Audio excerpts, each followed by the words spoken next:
Robert's British Cars. This is part 14 in the series, Restoring the 1952 MGTD. If you're not familiar with my show, I look for cars that are distressed and need a little love.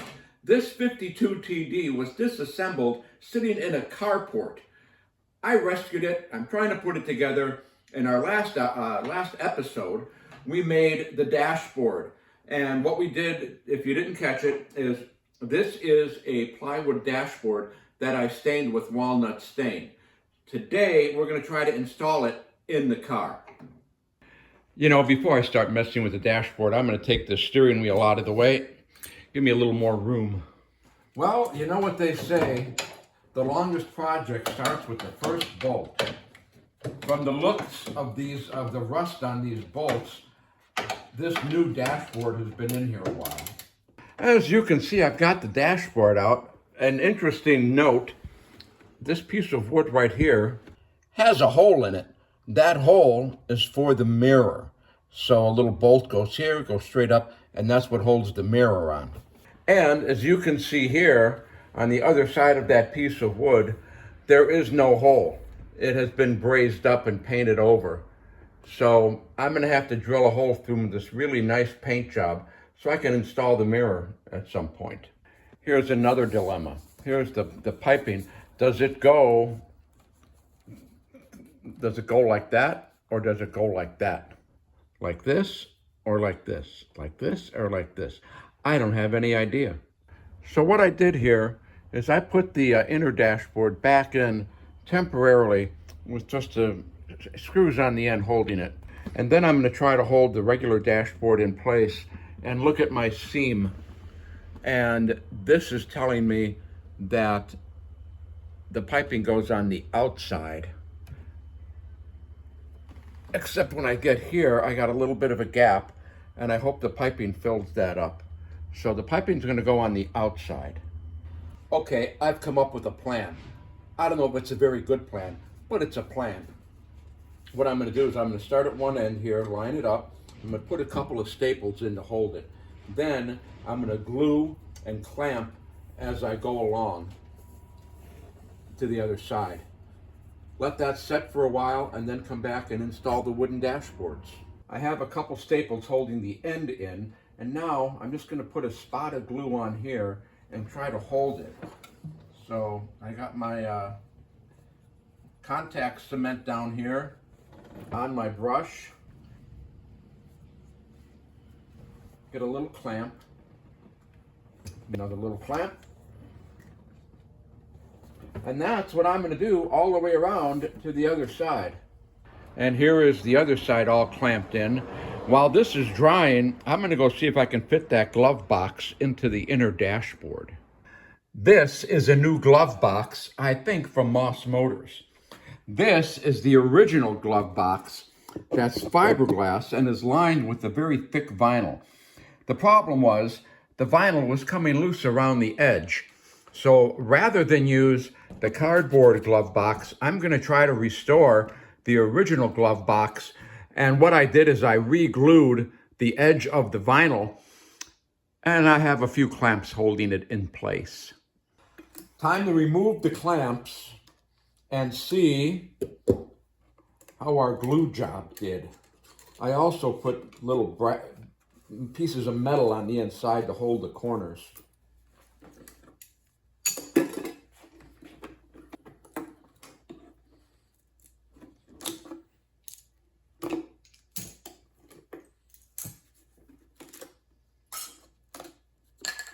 I've got this under the light now, and the edges adhered quite nicely. This is the leftover glue right here.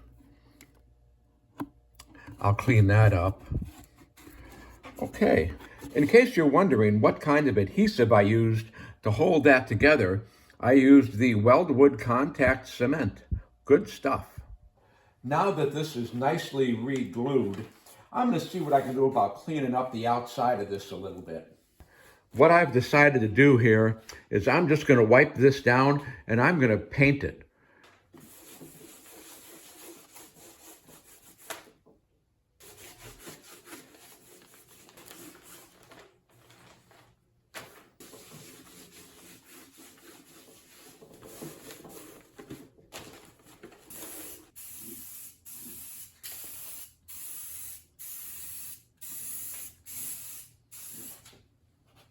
So here's our glove box, and here's our dashboard, and quite simply, the glove box has to go in that hole.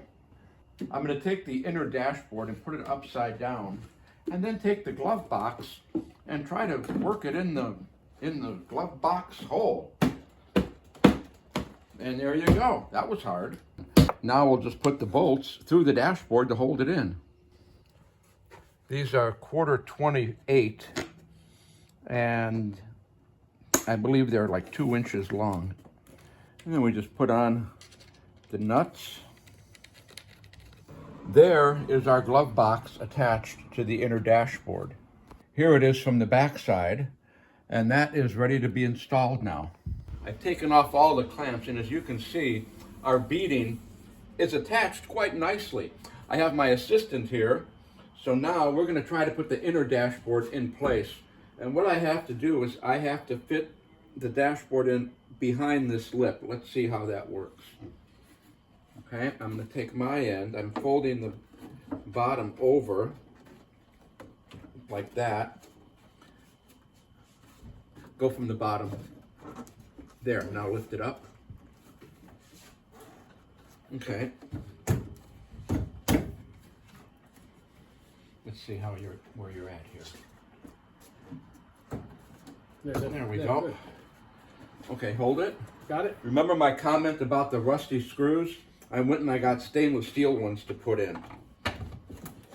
Now on this side again, I need to get these 2 screws in. And there is the inner dashboard, hopefully where it needs to be. Now in addition to the 2 screws here, screw there, 2 screws here, and screw here, these brackets are back here, and there's the little bolt that goes through there to hold the dashboard in like that. These 6 have nuts on the back, washers and nuts. So I'm gonna have to get in there and put those washers and nuts on the back of these before we put the front dashboard on. I have nuts on the back of these 3 bolts that hold in the inner dash. And as you can see on this top bolt, the bracket comes like this, and the nut goes back here, right? Here on the passenger side, I have nuts on these 2 bolts.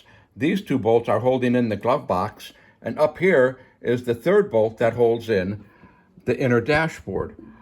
I can't get back there to put a nut on there because the glove box is in the way.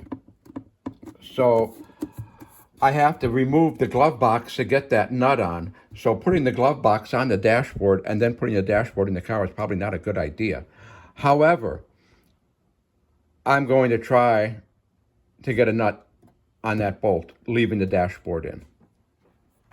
I was going to tape the nut into this wrench and try to hold the wrench back there, but the wrench isn't long enough. So Mr. Gorilla Tape, my best friend, and I are going to take this wrench and this screwdriver and try to make an extension. So we'll see how this works. Now we'll see if I can hold this back there. I think I can. Now I'm going to take the nut and put the nut here, and I'm going to take another piece of Gorilla Tape and put it like that, and hopefully that nut will stay in position. I have this clamp holding that bracket up, and looking through that hole, I think my nut is lined up. So now we're going to see.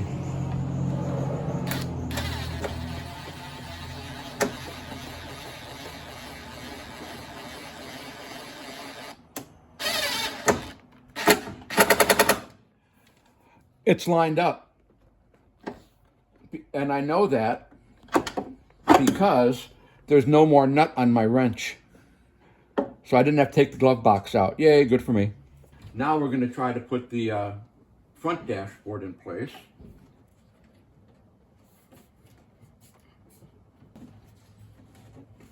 What we're trying to do here is we're trying to get the hinges on top of the interior dashboard. This one went. What? This one goes on. The other one. God damn it. I got him. Needless to say, it's in now. And I'll survive. So, while we're waiting for my brother's fingernail to turn black, let's review where we are with this installation. While our dashboard is being held in by a couple of clamps, I noticed that I have to put the dash plate on here before installing the dashboard because I can't get to the nuts that hold it on with the dashboard installed. So we have to install that plate. This corner right here, I have to redo it. I think I've just got too much material. So when I take off the dashboard, I'll retrim this and fold it and put the dashboard back. Looking inside our glove box, which by the way, I think came out really nice. I have the little bracket here that keeps the door from going like this, right? Holds the door level.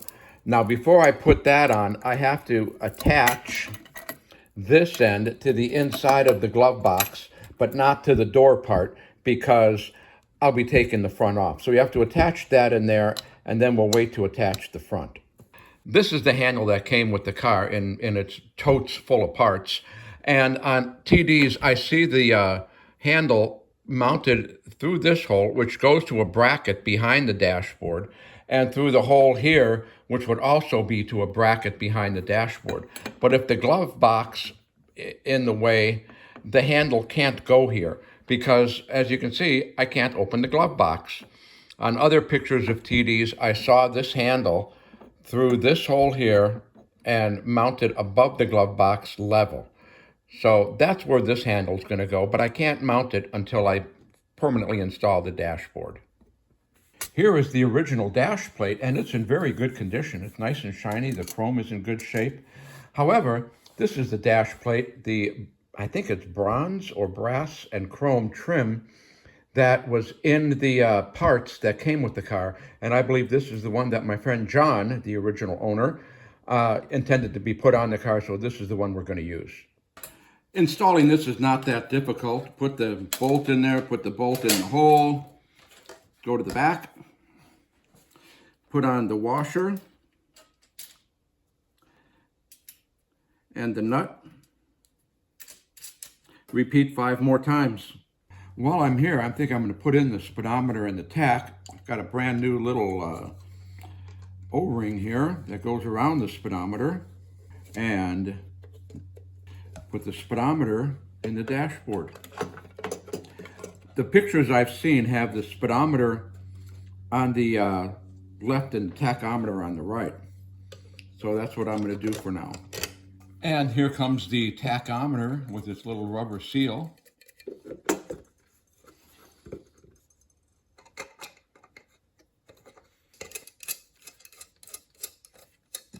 With the dashboard mostly in, I'm just going to put in this screw and this screw to hold it until I get done wiring the dashboard.